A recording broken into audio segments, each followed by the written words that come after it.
আসসালামু আলাইকুম। আমি পুতুলগড় থেকে আপনাদেরকে স্বাগতম।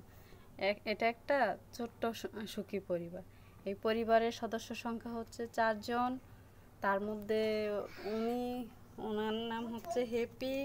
উনি হয়েছে এই পরিবারের কর্ত্রী। আগে পরিবারটাকে ভালো করে দেখি।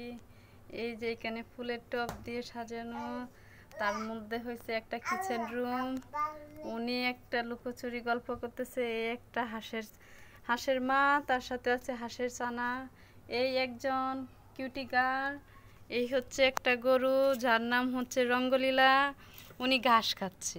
এই হচ্ছে তাদের ফুলের বাগান। এই ছোট্ট একটা পরিবার। ওনাকে পরিচয় করে দিই। উনি হচ্ছেন হ্যাপি। আসসালামু আলাইকুম, কেমন আছেন? আচ্ছা, ঠিক আছে। ওনার একটা দুষ্টু মেয়ে আছে আর একটা লক্ষ্মী মেয়ে আছে। ঠিক আছে, আমি তাদেরকে পরিচয় করে দিচ্ছি। হ্যালো, এই হচ্ছে আলাইনা। সব দিক দিয়ে লক্ষ্মী একটা মেয়ে। সব কথা শুনে, সব কাজে আম্মুকে সাহায্য করে। আর উনি হচ্ছে আরশি, যে হচ্ছে দুষ্ট সেরামণি।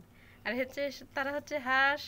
তারা সারাদিন পেক পেক পেক পেক, সারাদিন এটা ছাড়া তাদের আর কোনো কাজ নেই। এই হচ্ছে রঙ্গলীলা। বা ঘাস খাওয়া ছাড়া কাজ নেই। এই ফুলের টব, মূলত বাগান। এই হচ্ছে একটা পরিবারের বিবরণ। আর তাদের বাবা সারাদিন তাকে বাহিরে আসে সন্ধ্যায়। আর কোন ছুটি সব কিছু দেখাবো, দেখবেন। ওকে, টাটা।